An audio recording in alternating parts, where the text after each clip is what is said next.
வணக்கம் நண்பர்களே, நாம் இந்த வீடியோவில் என்ன பார்க்க போகிறோம்னா ஜனவரி 29ஆம் தேதியிலேருந்து பிப்ரவரி 10ஆம் தேதி வரைக்கும் உள்ள வானிலை தகவலை பார்க்க போகிறோம்.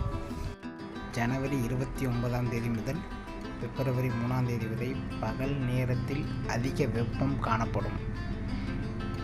இரவு மற்றும் அதிகாலை நேரங்களில் பனிப்பொழிவு காணப்படும். ஜனவரி 30, ஜனவரி 31 மற்றும் பிப்ரவரி 1ஆம் தேதிகளில் தென் மாவட்டம் மற்றும் மேற்கு தொடர்ச்சி மலைகள் மற்றும் டெல்டா மாவட்டங்களில் மிதமான மழை அல்லது லேசான மழை பெய்யும். இதன் பிறகு பிப்ரவரி 2ஆம் தேதி முதல் பிப்ரவரி 10ஆம் தேதி வரை பகலில் அதிக வெப்பமும் இரவு மற்றும் அதிகாலை நேரங்களில் அதிக பனிப்பொழிவும் தமிழ்நாட்டில் காணப்படும்.